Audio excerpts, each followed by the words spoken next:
के अब रहने वाले हैं? मैं दिल्ली का रहने वाला हूँ। 2020 में आपकी मैरिज हुई थी। हाँ जी।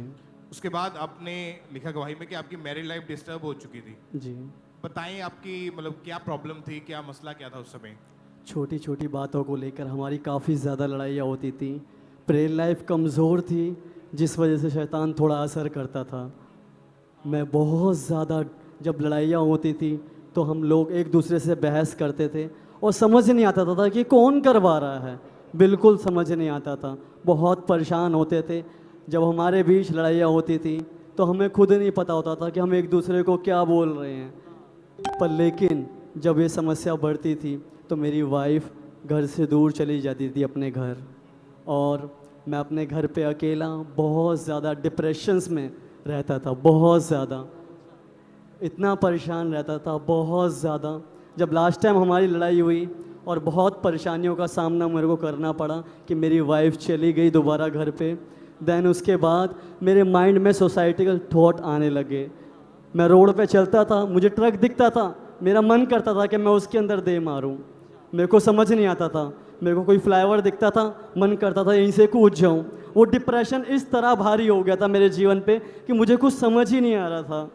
परमेश्वर ने फाइनेंशियली बहुत ब्लेस रख रखा था, कभी कुछ ऐसी प्रॉब्लम नहीं हुई। लेकिन लाइफ में पहली बार ऐसा मरने का सा मन हुआ तो मैं बहुत डर गया था। मैं खुदावन की सेवा दिल और सच्चाई से करता था, और जब मैं अपना परमेश्वर के लिए कुछ भी करता था तो मैं खुदावन से बोलता था कि प्रभु जब अपनी महिमा में आए परमेश्वर, तो प्रभु मेरे धर्म में काम के ज़रूर देखना, प्रभु अपनी दया मुझ पे ज़रूर करना परमेश्वर। देन उसके बाद जब मैं यहाँ पर आया काफ़ी सारे लोगों को लेके ले हैंड कराने के लिए, क्योंकि मेरा वाइफ और आप इतना ज़्यादा लड़ाई झगड़ा हुआ कि डाइवोर्स लेने के लिए आपने सोच लिया था। हाँ जी। और आपके वाइफ कई महीने आपसे दूर रहे। 1.5 साल। 1.5 साल? हाँ जी। आप उस समय सेवकाई करते थे आप? हाँ जी। पर मन में कंफ्यूजन थी? हाँ जी। तो जब यहाँ पर आए अंकुरनुल्लाह मिनिस्ट्रीज में, आपने परमेश्वर के दास की मैरिड लाइफ को देखा जी, क्या आपने रियलाइज किया, क्या मन में आया, क्या सोचा, उसके बारे में बताएं जरा। मन में यही आया कि मम्मा पापा कितने ब्लेस्ड हैं कि मुझे भी अपनी मैरिज ऐसी ही करनी है। कुछ भी हो जाए मुझे अपनी मैरिज मेरे आत्मिक पिता और आत्मिक माता की जैसी करनी है। देन उसके बाद जब मेरी आत्मिक माता से ले हैंड हुआ, सोनिया मम्मा जी से, और उन्होंने मुझसे कहा कि इन्हें पापा से मिलवाओ। एंड उसके बाद मैं कुछ दिनों बाद अपने आत्मिक पिता अपोस्टल अंकुरनुल्लाह जी से मिला, और उन्होंने जो वर्ड दिए, मैं सच कह रहा हूँ, लाइफ चेंज हो गई, जीवन बदल गया।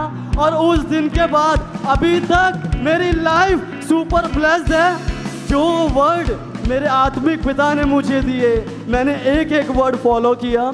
उनकी मैरिज के सारे सरमन सुने, और खुदा का धन्यवाद हो कि आज मेरी मैरिज की इतनी बड़ी गवाही आई है कि मैं परमेश्वर का और खुदा के दास का और दासियों का जी भर के धन्यवाद देता हूँ। हाथों को उठा के मैं धन्यवाद देता हूँ। अपने हाथों को उठाते हुए हालेलुया, ऊंची आवाज में thank you Jesus, thank you Jesus, thank you Jesus. आप जानते हैं कि परमेश्वर के दास, परमेश्वर के दासी की मैरिड लाइफ को देखकर, उनकी टेस्टिमनीज को देखकर लोग हैरान होते हैं, क्योंकि जब आप परमेश्वर की सेवा में बने रहते हैं आपको समझ आती है कि आपने अपनी मैरिड लाइफ को किस रीति से चलाना है। जब आप सेवा करते, शैतान ट्राई करता है आपको गिराने की, आपको अलग करने की, कंफ्यूजन डालने की, आपके बीच में फूट डालने की। लेकिन जब आप फेथ में बने हैं, वर्ड आपने पढ़ना, सुनना, चलना, उसके ऊपर नहीं छोड़ा, प्रार्थनाओं को नहीं छोड़ा, और परमेश्वर के दास दासी के द्वारा वर्ड जो मिलते हैं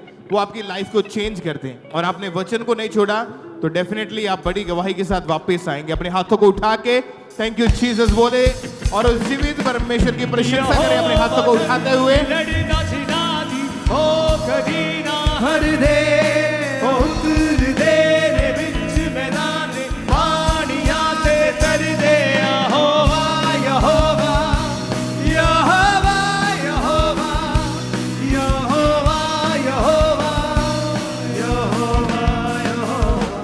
तारीफ करें कलिसिया, जोर से परमेश्वर का थैंक्स करें सब जन।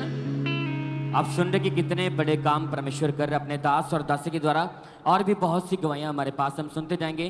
तो आपने ब्रदर, क्या नाम है आपका? मेरा नाम विजय डेविड है। कहाँ से आए आप? मैं नवा शहर पंजाब से। ओके, आपकी टेस्टमनी है कि 2022 के बाद आपके साथ कुछ अजीब सी